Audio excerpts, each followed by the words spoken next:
अब अडानी के लिए आसानी इसलिए हो रही है कि सेंटर से लेकर स्टेट तक उनकी गवर्नमेंट है। अब उनकी गवर्नमेंट जो चाहती है आंख बंद करके उनको जैसा मालूम है, अडानी को गवर्नमेंट ने बहुत सारी चीजें, एयरपोर्ट, रेलवे और बहुत सारी चीजें बेच दिया है। तो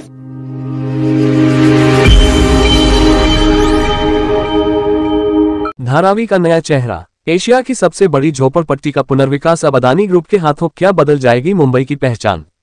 मुंबई की पहचान बन चुकी एशिया की सबसे बड़ी झोपड़पट्टी धारावी अब एक बड़े बदलाव की दहलीज पर खड़ी है। राज्य सरकार ने धारावी पुनर्विकास प्रोजेक्ट का ठेका अडानी ग्रुप को सौंप दिया है। इस प्रोजेक्ट के तहत धारावी की लाखों झोपड़ियों की जगह अब बनने जा रही हैं आधुनिक इमारतें, शॉपिंग कॉम्प्लेक्स और smart housing system. Adani group का दावा है कि धारावी को नया रूप देते समय वहां रहने वालों को प्राथमिकता दी जाएगी। लेकिन सवाल ये भी है कि क्या वास्तव में धारावी के बाशिंदों को उनका हक मिलेगा या फिर यह विकास सिर्फ अमीरों के लिए होगा? मुंबई का दिल कहलाने वाली धारावी, जहां जाके लोगों ने पेपर जमा किया था, आज उनके साथ क्या हो रहा है? जब वो एनेक्सर की लिस्ट निकली है तो मालूम पड़ रहा है कि 100 लोगों में बड़ी मुश्किल से 20 लोग ऐसे हैं जिनको घर मिलने वाला है, 80 लोगों को घर मिलने वाला नहीं है।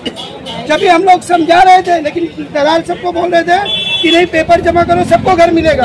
आपको मालूम है कि 25 साल पुरानी कट ऑफ डेट है। आदमी की जिंदगी कितने साल की होती है?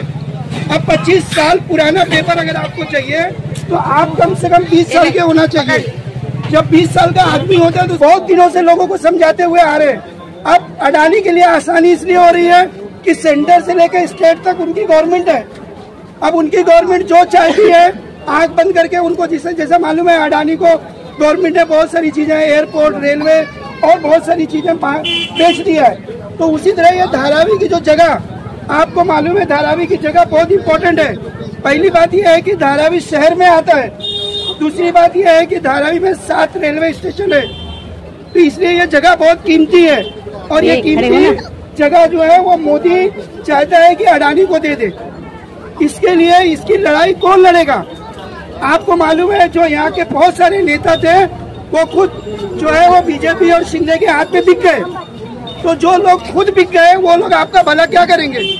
इसके लिए जो लड़ाई है ये अपने को खुद को लड़नी पड़ेगी।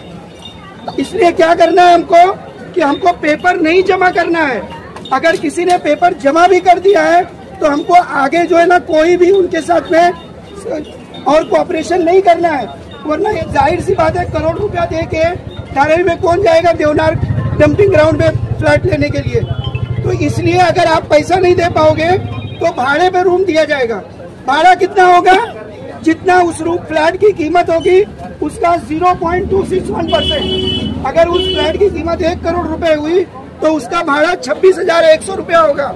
धारावी में हम 5-7 हजार रुपया भाड़े में जगह में रहने वाले लोग 26,100 रुपया भाड़ा कहाँ से भरेंगे? और वो भी 5% हर साल बढ़ेगा। अगर भाड़ा देने में 15 दिन आपने लेट किया तो हमेशा हमेशा के लिए उस रूम से निकाल दिया जाएगा। ये सारी जो बातें मैं बोल रहा हूँ ये 2 अक्टूबर 2024 गवर्नमेंट ने जो GR निकाला है उसमें ये सारी बातें मौजूद है।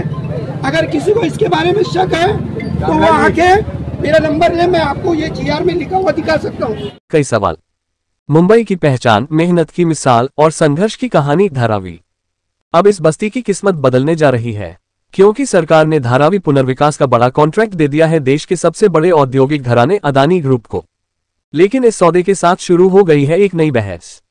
क्या ये विकास वास्तव में धारावी वालों का होगा या फिर कोई और खेल छिपा है इसके पीछे? मुंबई की सबसे चर्चित और एशिया की सबसे बड़ी झोपड़पट्टी धारावी अब एक नए युग में प्रवेश करने जा रही है। सरकार ने आखिरकार इस क्षेत्र के पुनर्विकास का बड़ा ठेका अडानी ग्रुप को सौंप दिया है। करीब 20,000 करोड़ रुपए के इस प्रोजेक्ट में धारावी की तंग गलियों, टूटे घरों और कच्चे ढांचों की जगह अब बनने जा रहे हैं आधुनिक फ्लैट्स, चौड़ी सड़कें और बिजनेस कॉम्प्लेक्स। अडानी ग्रुप का दावा है कि यह प्रोजेक्ट न सिर्फ धारावी को नया रूप देगा बल्कि यहां रहने वाले लाखों लोगों को बेहतर जीवन और रोजगार के नए अवसर भी देगा। लेकिन सवाल यह उठ रहा है, क्या धारावी की असली आत्मा, उसकी मेहनत और उसकी पहचान इस विकास के नाम पर मिट जाएगी? धारावी में करीब 12 लाख से ज्यादा लोग रहते हैं। यह इलाका आज भी मुंबई की इंडस्ट्री का बड़ा हिस्सा है। यहाँ के छोटे छोटे कारखाने, चमड़े की फैक्ट्रियां, मिट्टी के बर्तन, सिलाई कढ़ाई सब मिलकर मुंबई की अर्थव्यवस्था को ताकत देते हैं। लेकिन अब लोग चिंतित हैं कि कहीं ये प्रोजेक्ट उन्हें उनकी जमीन और पहचान से बेदखल न कर दे। राज्य सरकार का कहना है कि किसी को बेघर नहीं किया जाएगा। हर धारावी निवासी को नए घर दिए जाएंगे और पुनर्वास की पूरी गारंटी होगी। मगर अतीत के कई प्रोजेक्ट्स ने ऐसी ही बातें कही और बाद में आम लोग हाशिए पर चले गए। अब सबकी निगाहें टिकी हैं अदानी ग्रुप और महाराष्ट्र सरकार पर। क्या ये विकास सच में लोगों के लिए होगा या फिर सिर्फ कंक्रीट की ऊंची ऊंची दीवारों तक सीमित रह जाएगा?